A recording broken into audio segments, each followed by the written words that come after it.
In mid-2011, Bethesda was on the eve of releasing one of its most successful titles to date. By that time, Fallout New Vegas and The Elder Scrolls 4 Oblivion had cemented their respective franchises as successful classics. By a year's end, Bethesda would release The Elder Scrolls 5 Skyrim, the company's most successful traditional title. To this day, Skyrim remains Bethesda's magnum opus. From a financial standpoint, it was a major success. Since its initial release, Skyrim has seen no less than 9 versions re-released, be they remasters or re-releases on new platforms over the years, the most recent being in 2018, almost 7 years after the original launched. But there was another game Bethesda released in 2011 that has managed to carry interestingly Nostradamian relevance today. While it would be overshadowed by the release of Skyrim, Brink would see middling reviews and moderate success despite unrefined gameplay and a messy execution. But more importantly, it would garner a cult following thanks to its deceptively simple yet compelling narrative. Hello everyone, I'm the Compulsive Gamer, and today let's talk about Brink, one of Bethesda's more obscure titles, and how it has some compelling commentary on current events over 10 years after its release. With a release nestled between titles the likes of Fallout New Vegas, Rage, The Elder Scrolls 5 Skyrim, and Dishonored. I'm sure that wasn't a major success or anything. In a non-military style shooter format, Brink was a bit of an oddity for Bethesda at the time. Developed by Splash Damage of Castle Wolfenstein fame, Brink had some clout behind the name of its creators and was able to get a foot in the AAA stage. The game that players were met with was one that seemed to hold more potential than it was able to pull off, with many seeing the game paradoxically trying to do a lot with too little. The game was, and still is, plagued with issues that keep it from being a solid title. While not unplayable, poorly implemented mechanics, optimization, and execution make the game tedious. Despite all this, back during its initial release and even today, gamers have been unable to come to a consensus on how good or bad the game actually is. Most agree that the implementation and execution of the game's overall package were unsatisfactory. However, its novel concepts and aesthetic saved it from total failure and obscurity. This video isn't meant to be a comprehensive review of all the good and bad of Brink. Instead, we'll look at the core concepts and mechanics that set Brink apart, what limited its success, and the aspects that breathed a bit of new life into the genre. Most importantly, however, we'll look at how Brink's story outshined its mechanical downfalls, enough to keep gamers interested in the game despite the drawbacks, all while providing some subtle yet stark political and social commentary that holds up even today.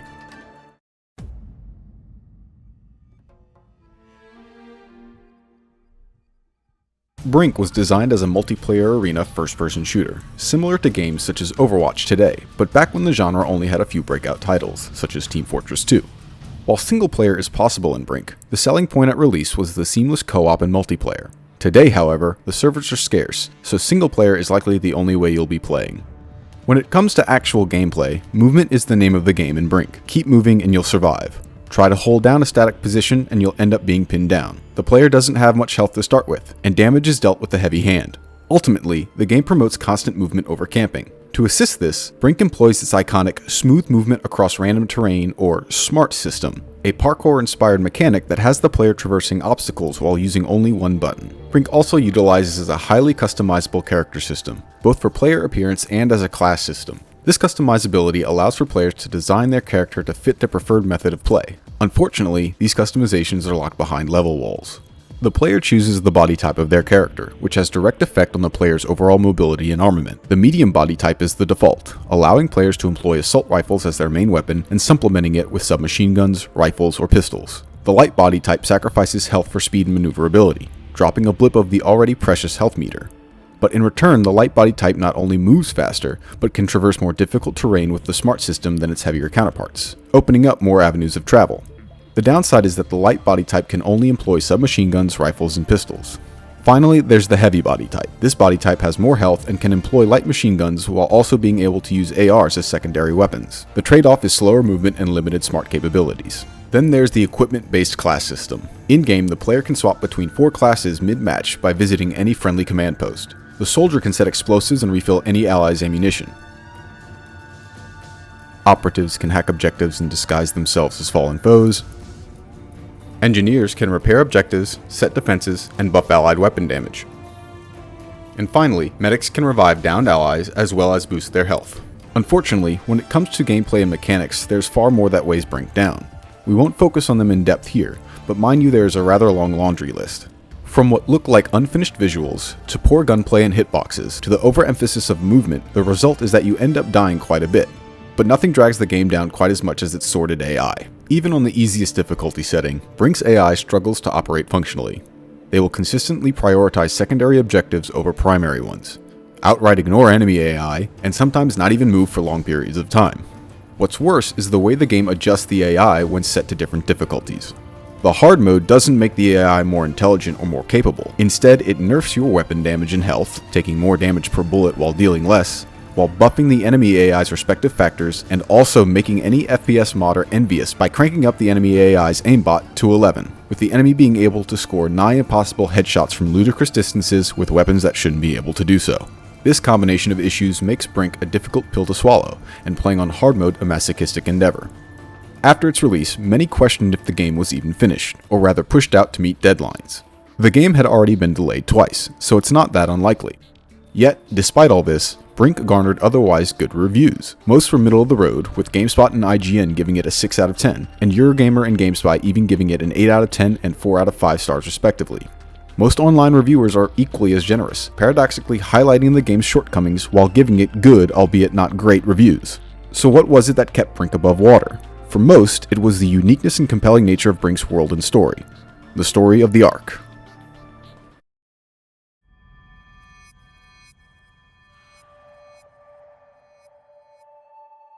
The Ark. The pinnacle of sustainable technology, designed to show off the capability of the archoral seed, which is used in the construction of every facet of the Ark, from its state-of-the-art desalinization system to its transportation, to the emblematic Founders Tower and every pelgo in between. Or at least, that's what the Founders saw it as. To the outside world, the Ark was a luxurious science experiment and a playground for the world's millionaires. But that was decades ago. The Ark today is a far cry from its initial ambition. Like its biblical namesake, the world of the Ark was met with a great flood. Heavy rain inundated the globe, and soon the sea levels rose to unprecedented scale. Erosion, famine, desperation. There was nowhere to turn. Except the Ark. Thousands who could flocked to Earth's last sanctuary, but the lifeboat was full, and the Ark was forced to relocate lest it be sunk by the thousands that sought refuge there. But even with its new location kept secret, tens of thousands still found their way to the Ark. Since the flood, contact with the outside world has been lost, and it seems only the Ark has survived the calamity, or so some would think. A resistance has risen from the destitute population of the Ark, those that came after the flood, the guests as the Founders call them. They are led by Joseph Chen, who believes that life has not only survived on the outside, but is the only answer to the troubles now plaguing the Ark. But the Ark's resources are scarce, having to sustain almost 10 times the population it was designed for. The head of Ark security, Captain Clint Mokoena, has been charged with ensuring the well-being of not only the Founders and the guests, but of the Ark itself. As far as the Founders and Ark security are concerned, precious resources cannot be wasted on futile attempts to contact the desolate outside world. Mokoena and the security forces will do whatever it takes to maintain order on the Ark.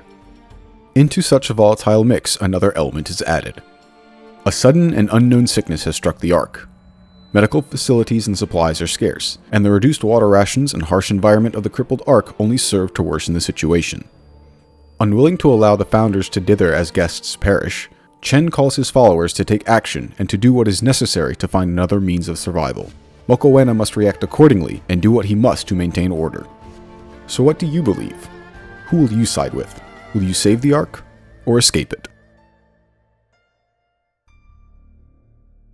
This is the world the player is dropped into, a world on the brink of division and collapse, and given a choice: save the Ark or escape it. From here, the story follows two sides of the same coin: security's efforts to maintain order and ensure the survival of the Ark, and the Resistance's attempts to break out and find salvation. At this point, it doesn't matter which side the player initially chooses. They can play both sides' campaign stories without any limitation and even out of order if they want it. The campaigns are comprised of 6 base missions, 2 what-if scenarios, and 2 additional DLC missions, the latter of which aren't as important to the overall story or the point of this video. It is in the campaign that we see how the powder keg that is the Ark comes so close to igniting in a span of only 8 days. The what-if missions show what would have happened if tensions were strained beyond measure, and more drastic measures taken.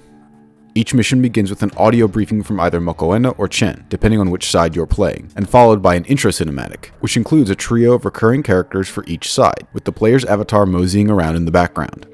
The story of the Ark and its inhabitants are explained through these openings, as is the strain that life aboard the floating paradise has caused both sides. Each side's campaigns paint a different yet similar world of the Ark, and the what-if missions expand on those differences. Lastly, there are the audio logs, unlocked after completing missions. These audio logs provide a clearer picture than can be gleaned from the campaigns alone. If you've only ever played through the story of Brink and never listened to the audio logs, then you are missing a key element to the overall story. The briefings, mission intros, audio logs, and even the maps of Brink themselves all combine to help paint a picture of the struggle at the center of Brink's narrative. Chen's and Mokoana's directives, the supporting cast's reactions, and the ultimate drive to the finale are all centered around the struggle for control between the founders and the guests. However, the game doesn't directly provide these details to the player, and in the case of the audio logs, the player may never even be exposed to them. All these details and clues are signs of world building far beyond what lies on the surface. The Ark and its inhabitants are complex, but blink and you'll miss it. While the average player may be fed this story piecemeal, if we want to look at the grand saga, I believe the best way to do so is in 3 levels. First, the player level, then the hero level, and finally, the Ark level. In this way, we can start from the boots on the ground perspective and slowly expand our view until we are ultimately met with the larger picture. Each level has its story told directly in some manner, but on top of that, the audio logs also supplement and tie together the top 2 levels and reveal key information that affects the entire story. That is why they are so important. The overall story of the Ark is there, broken, messy, and a bit hard to follow, but once pieced together, it is a story that is complex and eerily similar to the events we have dealt with recently. Hey. So yeah, I started writing this script back in 2020. So while some details and references may be a bit dated, unfortunately, and if not somewhat morbidly, it seems like a lot of things still resonate. Like, a lot of things. Yeah. Anyway, it shouldn't be too much of an issue, but apologies for anything that seems out of place time-wise. Thanks. Moving on. The best way to dive in is at the player level, the story told through the events and cutscenes of the campaign.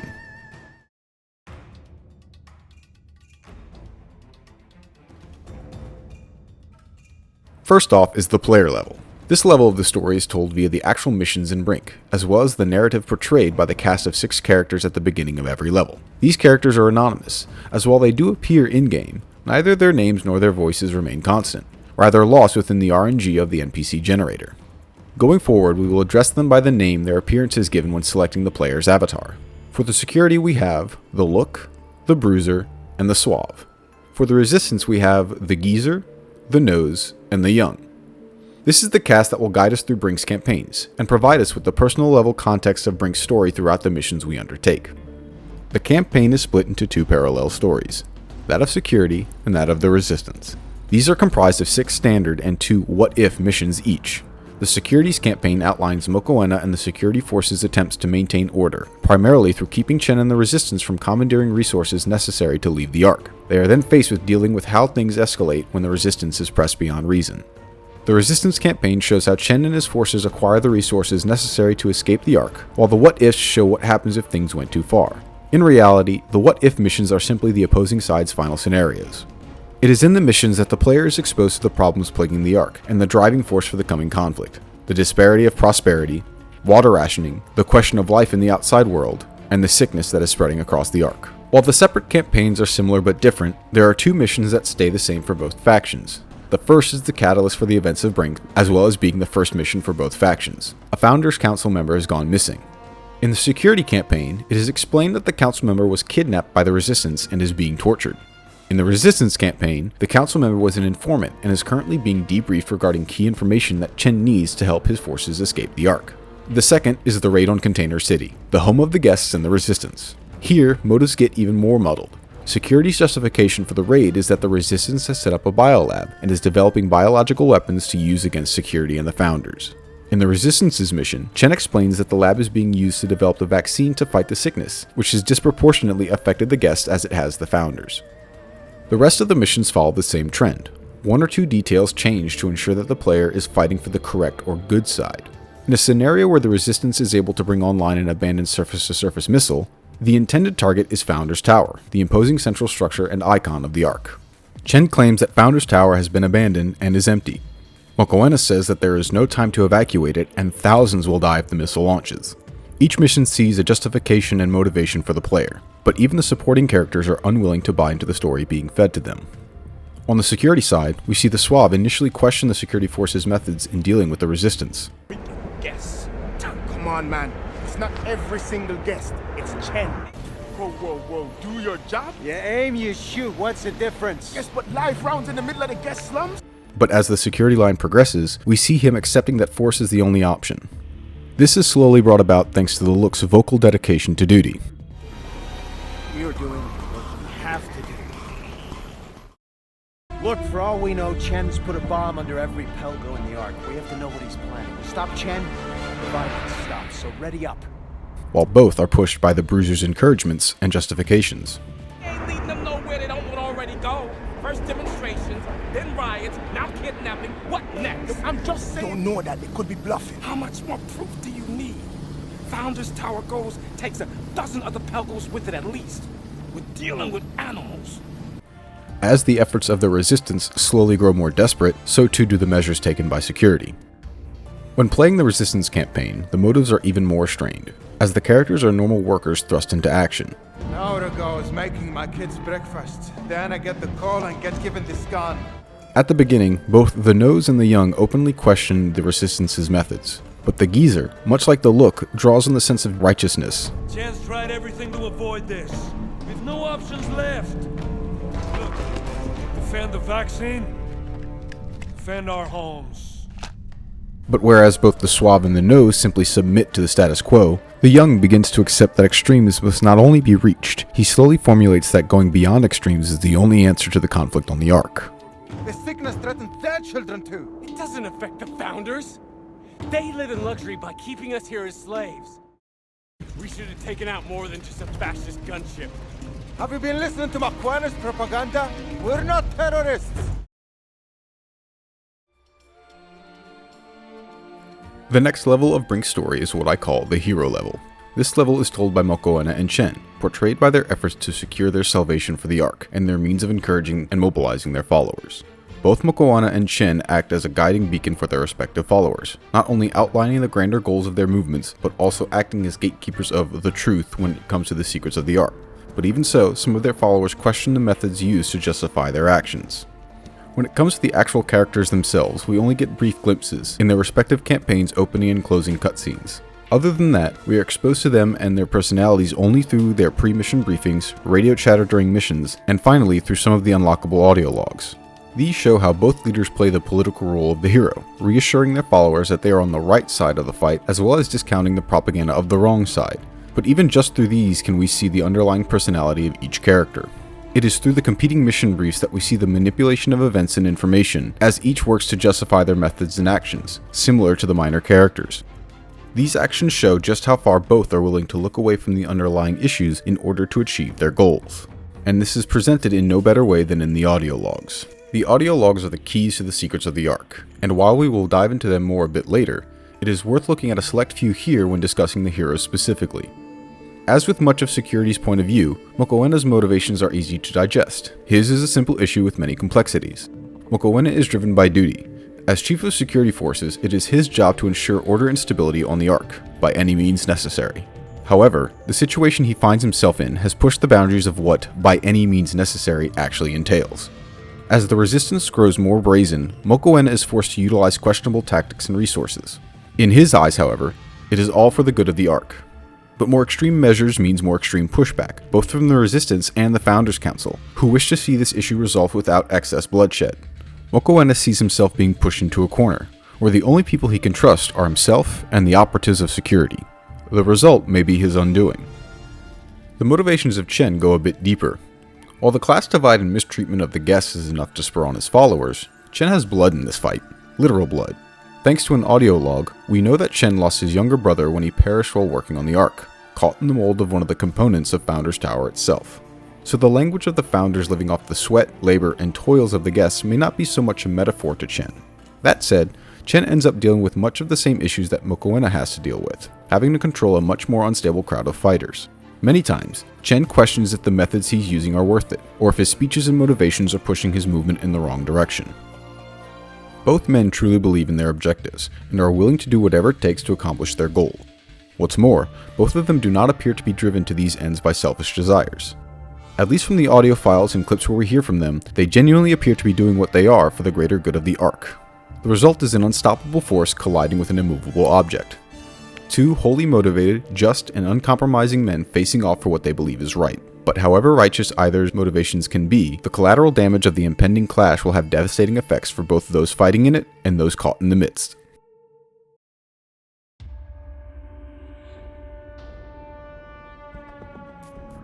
Finally, we have the main level of Brink's narrative, the Ark level. This is told through the dialogue provided for us via the game, faction, and mission intros, as well as in the gameplay through minute details in the gameplay and map environments. The Ark level of the story is not between security and the Resistance, but rather the story of the normal people of the Ark. Designated as Founders, the original VIP inhabitants, and the Guests, the thousands of refugees who made their way to the Ark after the Flood. The residents of the Ark are as diverse as the world that preceded it. The Founders were those that envisioned, funded, and developed the Ark. From philanthropists to questionable scientists and researchers, the Founders created the Ark from nothing, or at least oversaw the creation. From the outside looking in, much of the world saw the Ark as a massive science experiment, and a costly one at that. To the normal world, the Founders were wealthy children creating an opulent, members-only treehouse. The Founders were the ones that dreamt up the Ark, and to them, this meant that they were the ones best qualified to oversee its administration, even after the Flood. And then there are the Guests. Of the cast members of Brink, the story of the Guests is by far the most complex. On the Ark, Guest simply means anyone who is not a Founder. This is not an exclusive title given to the refugees of the Flood, but also the many workers and laborers brought to the Ark for its construction, such as the likes of Chen. The implication that those who have shed blood to build the Ark are only temporary occupants and do not have the same claim to the Ark as the Founders is what drives much of Chen and the Resistance's rhetoric. Now that the Ark isn't simply a luxurious getaway, but supposedly the sole surviving bastion of human life, many of the Guests feel they deserve a fair shake.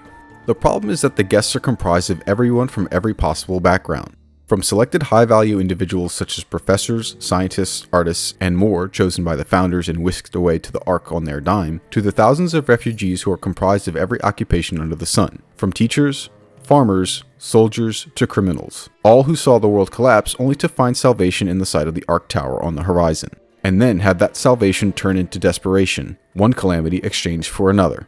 Before we take a look at the audio logs, arguably the most revealing element of the Ark's story, it is worth taking a look at the level and art designs behind Brink's maps, which provide emphasis to the conflicts that have been discussed, but in a less invasive way. Brink has details hidden in plain sight that give us a peek into the lives of the normal people of the Ark. Each level design tells its own story, adding to the narrative of the trials and tribulations of the Ark's residents. All you need to do is stop and look. Throughout the Ark, in numerous areas and promoting various messages, graffiti covers the pelgos and containers alike, punctuating the ongoing conflict in subtle ways. The graffiti assists in telling the story of the Ark through mainly slogans and provocative art. The Arkfidi is heavily present in maps more associated with the outer pelgos and guest-themed areas, and carry a range of connected messages, as well as a few shoutouts and Easter eggs. Alongside messages of resistance and desperation are some fascinating and neat art. What stood out most to me were these imp-looking creatures that were prominent in the dockyard level. There's just something about the Arkfidi that fits so well with the rest of the art design. What is immediately notable about the Arkfidi is the multilingual presence. The graffiti is written in numerous languages, including English, German, French, Italian, Spanish, Russian, and other languages I was unable to decipher, showing that the guest population is one of a wild mix of cultures and ethnicities. Despite this mixture, the messages expressed in the graffiti could not be more united. The Ark should be for everyone. Slogans such as dictatorship, founders are liars, and stop supporting founders' crimes show the guests' attitude towards what they feel as an oppressive and unjust rule of the founders, while resist, the uprising, and more menacingly, death to idiots, contradictorily written with peace signs, calls for action. However, other Arkfidi provides a glimpse into the mentality of helplessness felt by the guests. Our children are starving. We eat cod. And dinner, with a dead seagull portrayed, show that not just water and medical aid are in short supply, but also food, while water everywhere gives a profound hint as to the helplessness and futility of everyone, not just the guests, to being stuck on the Ark. Messages calling for a free Ark and an Ark for all represent the desire for greater equality by the guests. Even the mediums upon which the Arkfidi is inscribed tells a story. The art design of the levels themselves serve to show the difference between the guests and the founders, most notably of which are the aquarium and resort for the founders, and the shipyard and container city for the guests. The aquarium is abandoned, but gives us our first real look at the iconic coral white design that much of the original Ark utilizes. All around the aquarium are promotional signs about how self-sustainable the Ark is. The resort goes even further, showing off the opulence of the original Ark, a mall full of high-end shops and restaurants. However, it too lies abandoned. On the other side of the wall, the shipyard and Container City are coated in a film of red rust, accentuating, or even explaining, the attributed red color to the guests and the Resistance. Cramped quarters, heaps of trash, and shipping containers slowly being eaten away by the sea define both maps. It is in Sea City, however, that shines the most light on the pleas of the guests. Shanty towns and a grim marketplace stand in stark comparison to the white coral of the Founders' Pelgos in what is the home of the guests and the Resistance. The narratives provided to us by the main cast of Brink and even the environments themselves offer a mostly clear picture as to the situation of the Ark. However, for the final pieces of the Ark's story, and easily the most revealing, we must look to Brink's audio logs. The story of the regular citizens of the Ark are most specifically stated in the audio logs of founder Barbara Elmhurst and 3 guests, Professor A. Habib, Security Corporal James MacLeod, and Welder Second Class Lugard Adebayo. Founder Elmhurst's accounts show the frustration on the side of the founders as they do what they can to facilitate what seems to be a never-ending flood of refugees, all the while being very confident that it is all in the name of charity and goodwill. It never had to be done. The founders never had to take the guests in. These audio logs also show the resentment the guests have toward the founders. At least in the founders' eyes, they are the saviors of the guests, and it is people like Chen who rile up the guests, making them think otherwise. The stories of Professor Habib and Corporal MacLeod are some of the only commentaries of the outside world you get in Brink. Professor Habib's logs recount his place of privilege as a renowned scholar in the Middle East, and how that area initially fared far better in the early reigns than Europe did. North Africa saw refugees pouring in from the north in a morbid twist of irony, only to see the water levels continue to rise. Professor Habib was invited to the Ark due to his education and research, and while he initially hesitated, he ultimately accepted, a decision and process that still haunts him to this day. Corporal MacLeod tells the story of a rough man of action, one who survived the initial chaos of the flood as a hired gun. Soon, he made his way as a security detail on one of the many ships promising passage to the Ark. Just before reaching the Ark's breakwater, MacLeod's ship was boarded by a security patrol boat, and after an initial council, Mokoena himself inducted MacLeod into the Ark security force. The story of Welder Second Class Lugard Adebayo is the shortest but easily the most interesting. Adebayo is a native of the Ark, born upon its Pelgos and one who has worked the coral since his youth. Despite this, he is still seen as a guest, and as such begins to harbor the same resentment towards the founders as the refugees do. Being stained by the coral has also stained his outlook of the founders, and he is willing to follow Chen if it means breaking out of the prison that is the Ark. From the stories of each layer of the Ark, to the audio logs, to the small details strewn throughout the maps of Brink, all lay the framework for the crisis that the Ark faces when the player enters the game. Much of it is hidden away in the audio logs, but the very core is found in the interactions between the secondary characters and the heroes. The Ark, the last hope of civilization, is on the brink of collapse due to sickness, scarcity, and disparity. What's worse is that no one appears to be in the right. Upon completion of each campaign, Ishmael, the narrator and one of the original founders, proclaims the triumph of that particular side, but always with a slight caveat. No matter whose side you choose, and despite the supposed victory, the ultimate futility of each side's attempts are highlighted. Chen loses his persona as one fighting for the good of the guests, and becomes seen as a radical. Mokoena may have stopped this escape attempt, but more are sure to come, his increasingly ruthless tactics surely driving even more of the guests to see the resistance as legitimate. Despite their efforts, each side may have reached their goals, but in both instances, both sides ultimately lose. So then, what is left after all you have worked for is for naught? What good is saving the Ark if you destroy it in the process?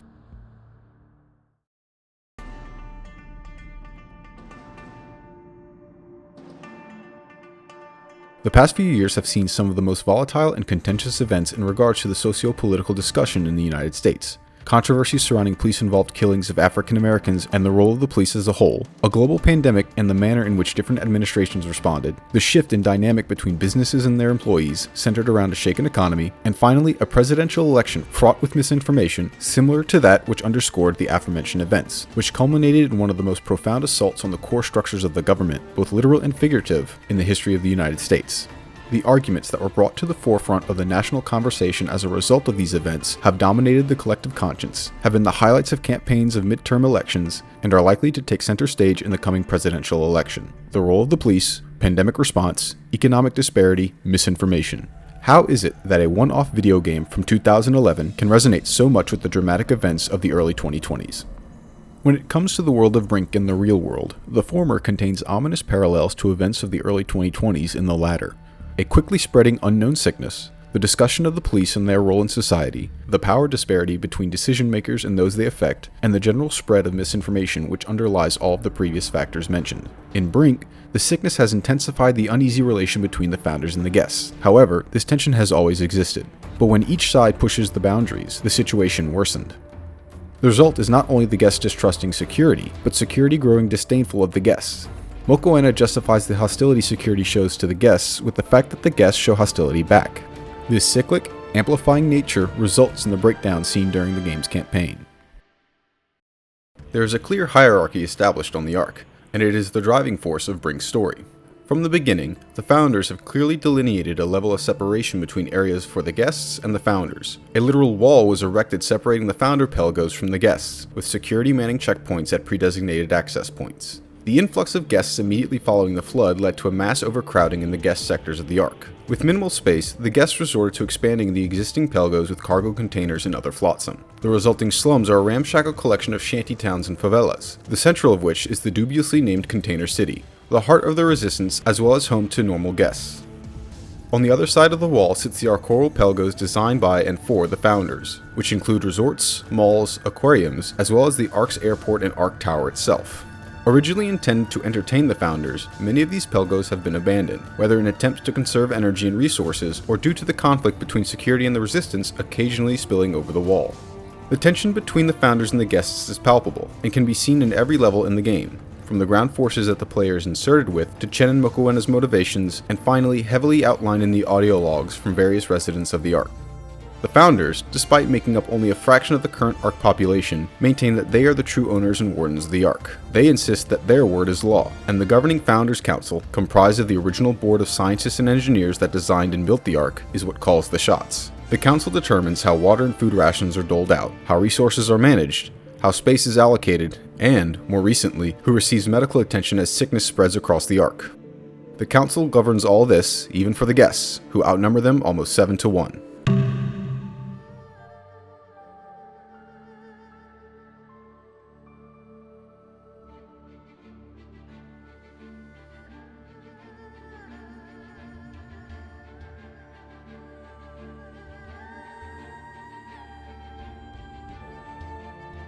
The core of the conflict is found when the guests, the figurehead of whom being Chen, dispute this dichotomy. Chen seeks to open up the founder pelgos to the guests, have rations distributed more evenly, and ultimately, to redirect resources to contacting the outside world. The Founders Council is almost wholly against these efforts, and the security forces led by Mokoena are tasked with keeping the status quo as Chen and his resistance take matters into their own hands. The difference in the power dynamic is clear even in the naming of the inhabitants of the Ark. On the Ark, and in the eyes of the founders, the term guests simply means anyone who is not a founder. This is not an exclusive title given to the refugees of the flood, but also the many workers and laborers brought to the Ark for its initial construction. The implication is that even those who have worked to build the Ark are only temporary occupants, and do not have the same claim to the Ark as the founders. However, the events of the flood have shaken this concept. The Ark is no longer just a luxurious getaway, but supposedly the sole surviving bastion of human life. The guests therefore no longer see themselves as temporary occupants, but as permanent residents of the Ark, if simply because there is nowhere else to go.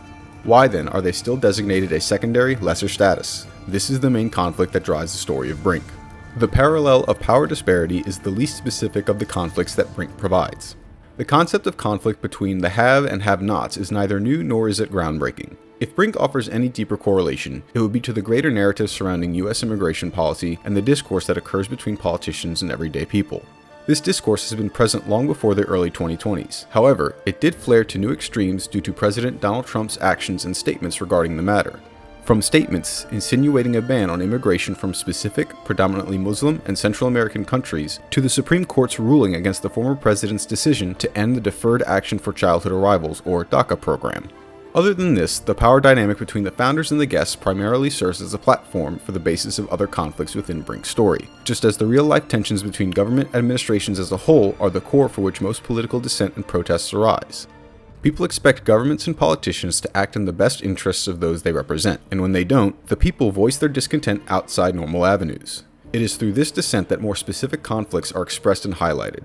In the case of Brink, the founders operate mainly through the security forces, the guests through the resistance. Similarly, this conflict is mirrored through the recent question of the role of police in the real world. The security forces of the Ark are the police force of the Ark.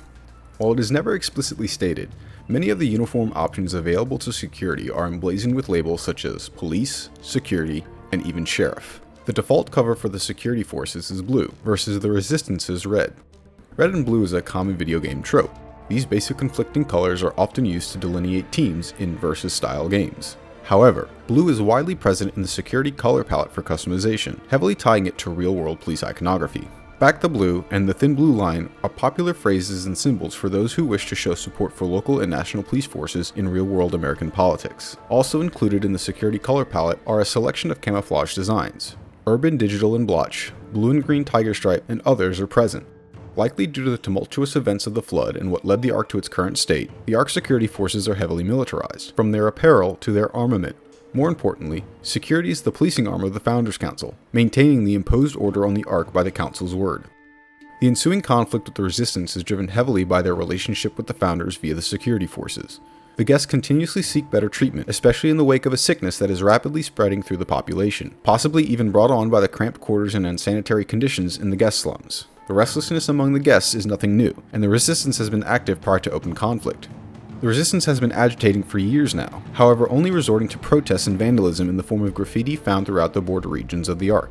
When the guests and founders finally clash, it is through their field operatives within Resistance and security respectively. To the guests, and especially to Chen and his Resistance, the security forces are the very embodiment of the founders' overarching power, the enactors of their oppressive policies, and the maintainers of the inequality between the two factions. In the eyes of the founders, security is the means to a peaceful Ark, and, therefore, a safe Ark for everyone. Here we see the first glimpse of the reflection of the real world staring back at us. This dichotomy between the security forces and the Resistance strikes a chord with that of the American police force and calls for a re-evaluation of the role of the police by those who see the police as corrupt, biased, and/or overreaching.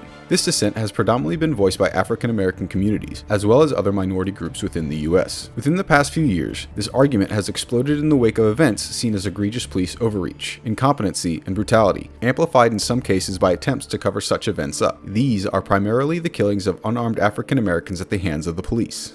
In the early 2020s, the events surrounding the deaths of Ahmaud Arbery, Breonna Taylor, and George Floyd raised the conversation to a national stage, materializing as the Black Lives Matter movement, which sought to highlight a history of similar overreach and brutality that they claimed is inherent within the American policing system. The ensuing protests highlighted the divide in thought between African American and other minorities and the police, as well as those who saw no issue with the police actions in the aforementioned cases. With the exception of the most recent and notable case where police officer Derek Chauvin was convicted for the death of George Floyd, most of the deaths at the hands of police officers saw no major corrective action taken, beside administrative leave. The public saw this as proof of a system that does not hold its own accountable, and that acts to maintain a status quo rather than provide unbiased justice. Calls for local governments to defund police forces soon followed, with the argument being that police forces are unprepared to deal with dynamic situations that do not require violence, or that police forces are over-equipped, possessing military-grade equipment to be used against civilians. In both worlds, the angered populace does not feel their respective police force is acting in the way it claims to protect. In many ways, they see it as just the opposite. The situation in the real world is a bit more complex, but boils down to a similar situation. A distrust of law enforcement, and a police force that sees itself not as a part of the communities they are employed to protect, but rather targeted by them, with each feeding into the other, leading the situation to spiral out of control. The result was widespread protest and civil unrest in major cities following police actions in early 2020. Many of these were sparked by a particular event, usually involving alleged police overreach or abuse of power, followed by the unwillingness to hold them accountable for their actions. To clarify, I'm not here to delve into the semantics of whether the narratives surrounding these events are accurate or not, nor am I here to argue one side's or the other's position as correct or incorrect. I am, however, arguing that the perception of abuse of power and community animosity is the root cause of these issues. The distrust and conflict between the police and the public provided a tension-rich environment for what was developing across the world. As socio-political unrest was rising, a pandemic would add to the tension already present and bring it to new extremes. As the Ark grapples with the friction and dissatisfaction between the founders and the guests, a match is struck that ignites the already volatile atmosphere. An unknown sickness grips the Ark and plunges its residents into the impending conflict that we see in the events of Brink. Its nature, origin, and cure are all unknown. Resources that are already spread thin are rationed as best they can, but with such a disparity between the guests and the founders, questions arise as to who is being prioritized and if the guests aren't being considered. The sickness provides a much more fatal sense of urgency to the plights of both security forces and the resistance. Chen sees that now must be the time to establish contact with the outside world in order to find a cure. Meanwhile, Mokowena knows that the only way to control the sickness is to secure the Ark and divert all resources to medical research, ideally by taking care of the resistance problem. What's interesting is that the sickness is most present throughout Brink's mission intros, and, particularly, in the Resistance's version of the Sea City mission, in which Chen claims that they are trying to develop their own cure since the founders are holding vaccines behind rationing. While there is a passing reference to the cause of the sickness in the audio logs, our greatest representation as to the effects of the sickness is through the cast reactions to it in the mission intros. We see this rather explicitly in the security campaign, when there is only ever one mention of the sickness, and it is when the Bruiser dismisses it. He's the one grumpy guest? No, but he's the one scaring the guests into revolt with some bullshit story about a plague when it's really this year's flu. Meanwhile, the Resistance cast continuously references the sickness as a major factor behind their motives. The importance of the sickness and its most significant reference is as the centerpiece for the Sea City mission. What's even more interesting here is that the lack of mention in the security briefs and the heavy presence in the Resistance briefs implicitly suggests that the sickness disproportionately affects the guests as it does the founders. Even certain members of the Resistance cast make note of this. The sickness threatens their children too. It doesn't affect the founders. They live in luxury by keeping us here as slaves. We never learn if the sickness does or does not affect either faction disproportionately or not. It would make sense that due to the cramped and likely unsanitary living conditions of the guests would make it more likely that the sickness is more prevalent among the guests, compared to the relative cleanliness of that of the founders. It is also possible, however, that the sheer disparity of population between the two may make it appear that the guests are more affected, but in reality are equal if broken down per capita. We never find out quite how medicine is doled out to each faction, if the founders provide medicines to each side based on percentage or a flat allotment. Ultimately, it doesn't really matter. Given the limited nature of the treatment, any measures taken likely wouldn't be enough to satisfy either side.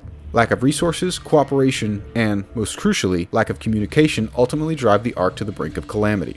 The sickness takes the divisions present between the founders and the guests and widens them to their focal points. Its unknown origins and inability to effectively communicate a means of addressing it all underlie the importance of the sickness in Brink. It also mirrors the devastation that the novel coronavirus, known more commonly as COVID-19, brought to the real world in the early 2020s. Much like in Brink, the key factor behind how the COVID-19 pandemic was able to not only wreak havoc upon the world's population, but also bring governments to a halt, was the speed with which it spread and the inability to match that speed in addressing it. Governments were at a loss as how to react, initially avoiding taking decisive action without definitive evidence. Once the scale of the pandemic became clear, people wanted answers. They wanted something, some way to face COVID, and governments, still having no clear answers as to what COVID was or how to combat it, provided general yet strict precautions in hopes that something might work. The people expected guidance from the government for this new and quickly spreading disease, and governments knew that providing some sort of solution was better than nothing, much like how Chen believed that taking action was better than waiting and hoping for the Ark to sort itself out. In retrospect, the reactions of the world's governments followed those of both of Ark's heroes. The lockdown reflected how Mokowena attempted to lock down the Ark, in hopes that stopping the resistance would allow for time and resources to be redirected to combating the sickness and then to addressing the Ark's sustainability. In the other sense, governments couldn't simply remain quiet. Much like how the guests and resistance looked to Chen for guidance, the world governments knew that the people would react adversely if no answers or means of addressing COVID were provided. Something was better than nothing. Chen needed to provide an alternative, one he genuinely believed in, to the guests in the face of not only the sickness, but also to an Ark slowly becoming unlivable. Lastly, the perception of the sickness also eerily mirrored how COVID-19 and its severity was perceived in the real world. Just as security forces and the founders questioned the seriousness of the sickness, so too did large populations in the real world question the significance and even the validity of the pandemic, particularly to the government's responses to it. The key to the reactions both on the Ark and in the real world were driven by a common factor: information. In both worlds, information surrounding key events and how it was communicated underlie almost all major areas of contention. The greatest downfall of both the Ark and the events of the early 2020s was misinformation. On top of that, I believe that the root cause of this misinformation was an initial lack of communication. In the real world, this lack of communication played out primarily in the avoidance or inability of police organizations to communicate key social expectations and issues with the communities they were expected to protect and serve. Meanwhile, when it came to the pandemic, the lack of communication was less a decision and more of a result of a lack of knowledge and understanding of COVID and how to address it. Instead of communicating how unprepared for COVID they were, World governments provided what they believed to be the most accurate information at the time, albeit not the most complete. In Brink, the founders and the guests do communicate. However, much of it is an empty gesture. Neither side listens to each other as the Ark begins to crumble and the sickness spreads across the population. In both worlds, this lack of communication lays the groundwork for a much more sinister entity: misinformation. In Brink, misinformation is implied through the different perspectives of each mission. Is Founders Tower abandoned, or is it a civilian target? Is the biolab in Sea City working on a vaccine for the sickness, or is it developing a bioweapon? Does the sickness not affect the Founders, or is it just this year's flu? This misinformation drives the cast towards more extreme and radical actions, and ultimately leads to catastrophic outcomes, one in which neither side wins. In the real world, misinformation had nearly the same result.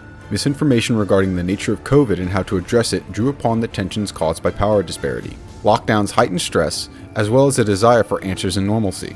When people felt that the official communication was not providing the answers they wanted, or to the extent that they expected, they looked elsewhere. The internet allowed misinformation to spread with ease and on an unprecedented scale.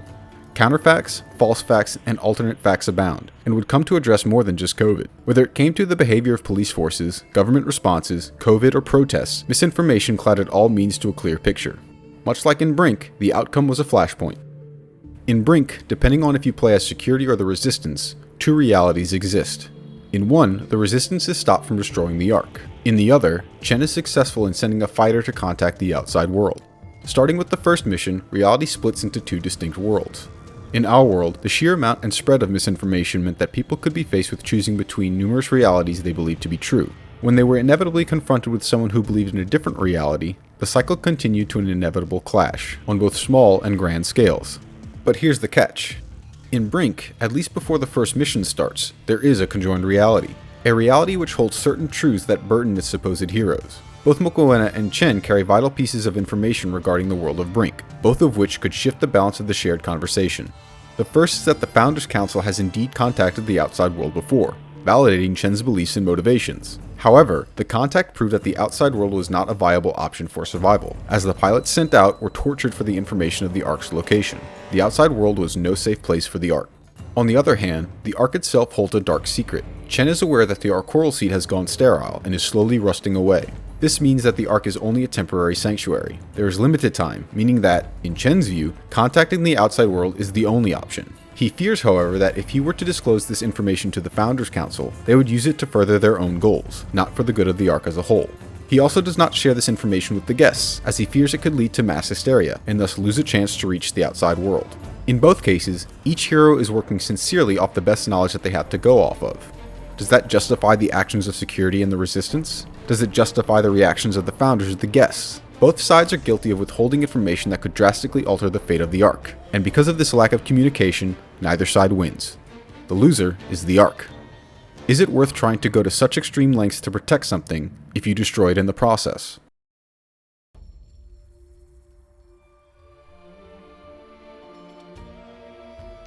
So what does it all mean? What's the point? I think that what Brink shows us is that the trouble our world faces may not be as unique or crazy as we might think. Brink wasn't prophetic in the issues it portrayed. They have existed in our world for almost all of history, which is why it fits so well into Brink, or any game for that matter. What was prophetic about Brink was how it presented these key aspects of our society, and how it showed just how volatile this particular combination can be, and, most importantly, how people's reactions can be the main driving force towards catastrophe or salvation. In Brink, we can see how the cast of the Ark is broken into three main groups. The first are the skeptical or unshores, represented by the Nose and the Suave. This is the population that doesn't really know what to believe, and often consider that the other side may have some legitimate reason for their stance, some merit. They are also not fully accepting of the narrative told to them by their own side. They are skeptics and need more evidence before committing to a stance. The next are the duty-bound, represented by the Look and the Geezer. These are the ones that may not be sure of their ways, but are sure that what they are doing is right, is just. Sure, the way things are done or how things are going is not the way it should be, but it must be done. This population may agree with some of what the other side has to say, but are less willing to budge on their own side stance. The end justifies the means. Lastly, we have the fanatics, in the Bruiser and the Young. This is the portion of the population that will do whatever it takes to achieve what they perceive as victory. They want nothing to do with the opposing side. No compromise, no alternatives. Nothing will sway them from their stance, and they will stop at nothing to have their perspective be the victor.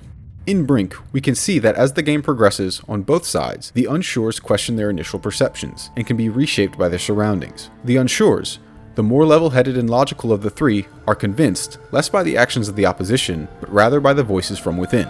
This change isn't isolated to the player level either. Both Mokowena and Chen vocalize the willingness to rely on the more unpredictable of their followers as the conflict drags on. Mokowena concedes to allowing less than perfect members join security, just as Chen confesses to not taking a harder stance against his more fanatical followers. In both cases, each leader claims that once it's all over, they will purge these individuals from the ranks, and focus only on those that follow the more moderate, true message. However, with the situation as dire as it is, a blind eye must be cast. Just as with power disparity, police relations, the sickness, and misinformation, I believe our world also has similar types of people that Brink has. The people of the Ark are a cross-section of all populations of Earth, and are reflected as such in the main cast. The cast, in turn, reflects the emotions and motivations of people in the real world. In Brink, one of the realities sees the Ark destroyed from within.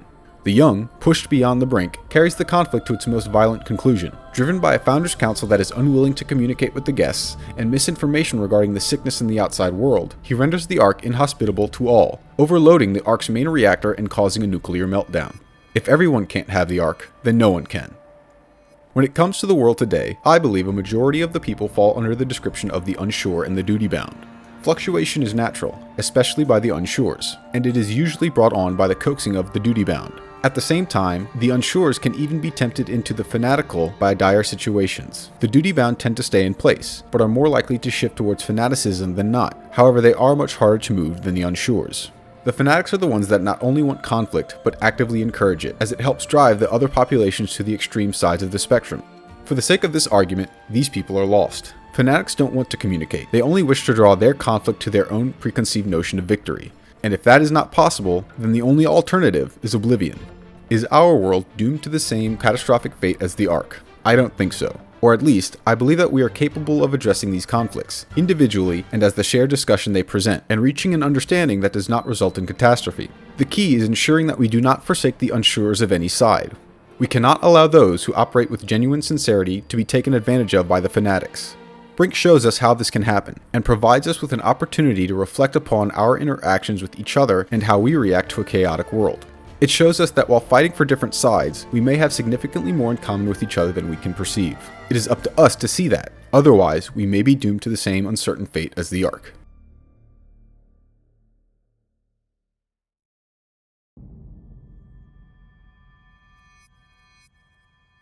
Hey everyone, thank you so much for watching my first major video. Believe it or not, I actually have 2 more videos already made and ready to go.